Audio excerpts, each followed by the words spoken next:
बोले रामचंद्र भगवान की,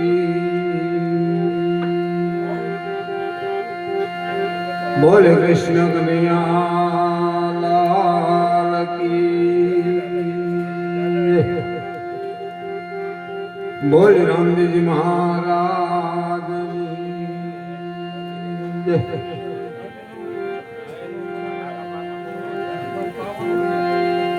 सूरज के मरे बापू आनंद करायो, ત્યારબાદ સિંજાતરથી પધારેલ નાગરભાઈ આનંદ કરાયો. ઘણા આજે ગાયકો મળ્યા છે, બધા આનંદ કરાયો. વાહ. અને એમાં આજે આપણી હાજરીમાં આપણી વચમાં પધાર્યા છે ભરતભાઈ નાગરકાથી. બાપુ બહુ મીઠું ગાય, બધાને આનંદ કરાવશે, પણ થોડીક ધીરજ બધાને જોઈએ ને, કારણ કે વારા પછી વારો. પણ આજે શ્રદ્ધાંજલિ નિમિત્તે કે વાણી રૂપી બબે પુષ્પ માની શ્રદ્ધાંજલિ રૂપે દરેક ભક્તો ચડાવશે, ત્યારે પ્રથમ બે કડીની અંદર માને યાદ કરવી, ત્યારબાદ સત્વાણીના દોર ઉપર જશું.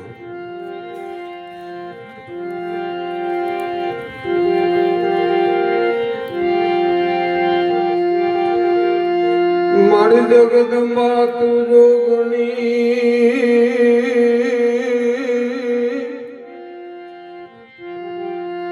હનુમાન જપીએ તોળાયા,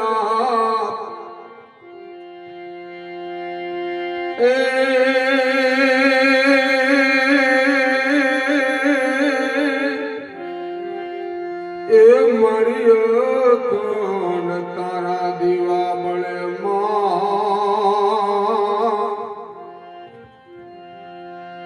હરે મારી પરગટ પીઠળ્યા, અરે મારી પરગટ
કાઠિયાવાડમાં કોકદી ભૂલો પડને ભગવા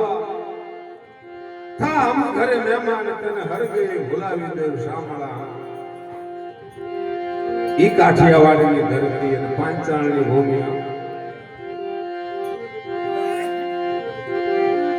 કારણ કે એવી પવિત્ર પાંચાળની ભૂમિ છે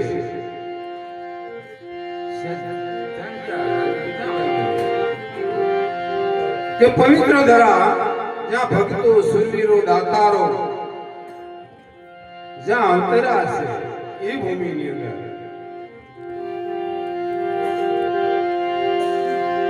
સેજ પાછું પણ એટલે સાખીમાં કહેતા હોય કે ખડ પાણી ખાખરા જ્યાં પથ્થરનો નહીં પાર,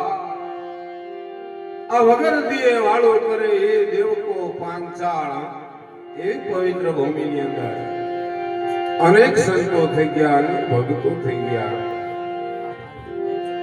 કારણ કે જ્યાં ભાવ છે, પ્રેમ છે. પ્રેમ વિના પામો નહીં, હુનર કરો હજાર, કહે પ્રીતમ પ્રેમ વિના નહીં મળે નંદકુમાર. પ્રેમથી જ પરિબ્રહ્મ પરમાત્માને મેળવી શકાય. અને એવી ભૂમિની અંદર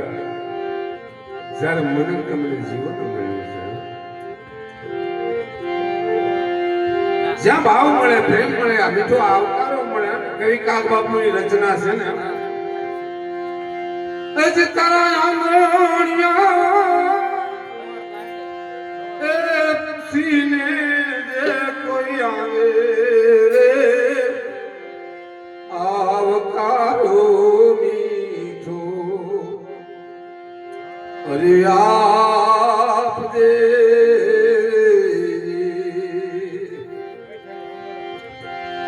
કેમ તમે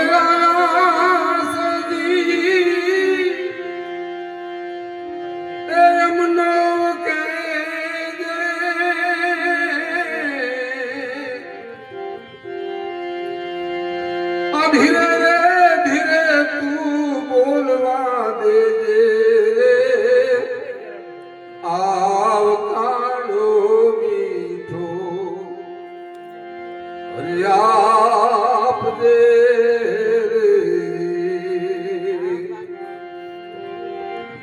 આ ભૂમિની અંદર આવકારો મીઠો પડે. જ્યાં જાય એમ કે સંતોના સાનિધ્યમાં વ્યા જાવ, ત્યાં હરિહરની જ્યાં હાકલું થતી હોય, આપણે વારંવાર કહેતા હોય કે જ્યાં ટુકડો ત્યાં હરી ઢુકડો, ત્યાં ટુકડો દેનારી ભૂમિકા હશે કે જ્યાં જાવ ત્યાં ટુકડો મળી રહે. અને એ સંતોની ઝૂંપડીએ ગયા હોય તો આત્માનો આનંદ થાય. એ સંતોનું સાનિધ્ય છે. એટલે સંતોને કવિએ બહુ અપના આપે છે કે ઝૂંપડે કોક તો જાજો,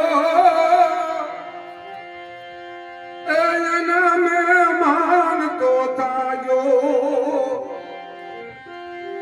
અરે ઝૂંપડી દેની એ આવશે નાની આપજે વડો આવકાર. એ ઝૂંપડે કોક તો જાજો, એના મહેમાન તો થાજો. ઝૂંપડીમાં જ આવકારો મળ્યો, કે મોટા મહેલોમાં આવકારો કેમ મળ્યો નથી. કૃષ્ણ પરમાત્માનું અવતરણ મથુરાની જેલમાં જ્યારે થયું અને ટોપલામાં એમ કહે છે અખિલ બ્રહ્માંડના માલિકની જેથી સુવારીને વાસુદેવ ટોપલો લઈ અને ધીરે ધીરે એમ કહે છે ગોકુળ તરફનો રસ્તો લીધો, ત્યારે કોઈ મોટી મેળીઓમાંથી આવકારો મળ્યો નહીં. ત્યાં ઝૂંપડીએ જ આવકારો મળ્યો હતો. એટલે કવિતામાં કીધું છે કે મોટી મોટી મેળીઓએ એ દીધો તો જાકારો, આ મોટી મોટી મેળીઓએ એ દીધો તો જાકારો. ઝૂંપડીએ કીધું કે જીવન પધારો રે એ દેવકી માતારો આદિકરો રે નંદ બાબા આહિરે આવકારો દીધી તો ગઈ વાસુદેવ અહીંયા આવ્યા આવો બાપ તમારા દીકરાને હવે કારણ કે જેની માથે કંસ કાળ હતો એને કોણ આશીર્વાદ આપે એટલે એ ઝૂંપડીમાંથી જ્યાં જ્યાં એમ કે છે આવકારા મળ્યા છે કારણ કે સમર્થ સદગુરુ મહારાજ જેની માથે મળી ગયા હોય અને એ મીઠા આવકારા દઈ શકે આપણે વારંવાર કહેતા હોય કે દાસી જગુને યાદ કરવા પડે આ થોડી વિસર રાજભાઈ વિસર આવે છે બજાણાના પાદરની અંદર દાસી જગુ થઈ ગયા વજ્રના ભરોસે રહેજો અંતમાં નર ઓપશે અમારા બીજી જેને હાથ લાગ્યો એને કાળ કેમ કરી કોપશે પણ કોઈ ભરોસો પડી જાય તો કામ થઈ જાય પણ ભરોસો સામે કહેવાય રામાયણ ની અંદર એમ કહે છે નજર કરો તો 7 જવારાની સબરી હતી ઈ માતા ઋષિના આશ્રમમાં એમ કહે છે સેવા પૂજા કરતી અને સદગુરુ મહારાજની શૈલી અંતમ વેળા આવી માનવ મેલની જ્યાં ટોળે વળે છે સબરીને એમ કહે છે ગુરુના દર્શન કરવા હોય ઊંચા પગ કરી નિહાળતી હોય પણ ગુરુના દર્શન થાય નહીં ત્યારે ગુરુની દ્રષ્ટિ સબરી ઉપર પડી જાય બેટા સબરી ત્યારે ક્યાંય આમ તેમ જવાની જરૂર નથી તારી ઝૂંપડીએ ભજન કરશે મારો રાઘવ તારા આંગણે આવશે મારો રામ તારી ઝૂંપડીએ પધારશે અને એટલું કહીને એમ કે સદગુરુ મહારાજ જ્યારે વિદાય લઈ લીધી અને સબરીને તો ખબર નથી કેવા છે ક્યાંથી આવશે ક્યારે આવશે પણ એક ભરોસો લઈને બેસી ગઈ કે મારા સદગુરુના વચનો કોઈ ખોટા પડે અને સીતારામ રાધે શ્યામ એમ કહે છે ભજન કરતી રોજ સવારમાં રાજ હવે આજે આવશે કાલે આવશે આજે આવશે કાલે આવશે ઈ રાહ જોતા જોતા એમ કહે છે 7 વર્ષની સબરી હતી અને જે સમય રામ લક્ષ્મણ એની ઝૂંપડીએ ગયા તેની 70 વર્ષ થઈ ગયા હતા એવડો ભરોસો અત્યારે તો ઘણા જો કે બહુ એવું ન કહેવાય પણ ઘણા ભજનમાં જતા હોય તો 12 મહિના થઈ ગયા પણ કોઈ ભાડ્યો નહીં આમાં ભાડો એની વસ્તુ નથી પણ ઠીક છે એક ભરોસાની વાત છે જેની માથે ભરોસો પડી ગયા એ આ ઇતિહાસમાં નામ ઉજળા થઈ ગયા અને કવિરાજ બાપુની કલમ વારંવાર કીધું છે મર્યાદા પુરુષોત્તમ રાઠોડે જ્યારે યાદ કર્યા એટલે યાદ કવિ કાક બાપુની એમ કહેવાય છે કવિતા આવી ગઈ કે કુળ રાવણ કણો જેદી વિનાશ કર્યા પછી રાઘવને એક દી એવો વિચાર આવ્યો હતો જીવનની અંદર વિચાર મહત્વનો છે જીવનમાં વિચાર કેવો આવે સારો વિચાર આવે તો સારું કાર્ય થઈ જાય મનમાં એમ થાય કે મારે 2 દિવસ પછી ભજન કરવા છે તો ભજન થઈ જાય પણ વિચાર આવવો જોઈએ ઘણાના 60 વર્ષ વ્યાજે તો આ વિચાર આવે પણ કુળ રાવણ કણો વિનાશ કર્યા પછી રાઘવને એક દી વિચાર એવો આવ્યો હતો કે મુજનામાંથી પથરા તરે આવો ઢોંગ રચાયો કોને પણ ચિતળું ચડું ચકડોળે રાઘવ આવી ઉભા સમુદ્રને આરે પણ ચતુર હનુમાનજી ઘટાઈની છાયમાં છુપાઈ બધું નિરખતા હતા તા તો રામજી હાથમાં પથ્થર લઈ અને એમ કે સમુદ્રમાં ફેંકતા હતા સમુદ્રમાં એમ કે પથ્થરનો ઘા કરો તા જબુકડે તળે વીવી ગયો અને ઝટપટ રાઘવ પાસા વળ્યા ત્યારે હનુમાનજી મહારાજ એમ કે કર જોડી કપી કહે પ્રભુ ભૂલ કરી ભારે કારના નારા થઈ નીરમાં ધકેલો તો આમાં બીજું કોણ તારે હે અખિલ બ્રહ્માંડના માલિક તું તો તારણહાર છું અને તું જેને છોડી દે એને કોણ તારે કહે કપી ભૂલ કરી પ્રભુ વારે તારનારા થઈ નીરમાં ધકેલો તો આમાં બીજું કોણ તારે પણ જ્યારે એનું ભજન કરતા રહેવી તો અવશ્ય દરેકને તારે છે તારણહારો છે વારંવાર તારતો આવે પણ સમય જાજો લેવો નથી ઘણા ગાયકો છે ત્યારે પ્રથમ તો નાગરિકાથી ભરતભાઈ પધાર્યા છે એને વિનંતી કરશું મારા બાપુની જીન મોજ પડે એ બધાને આનંદ કરાવ આવો ભરતભાઈ પધારો તમારે નજીક રાખવાનું એટલે એમ થાય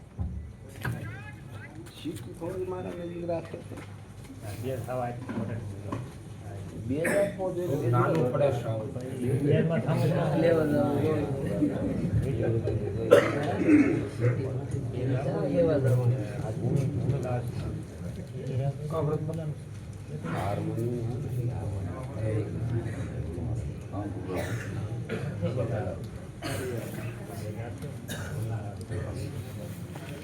માં ખાઈ લે પોરો ખાઈ લે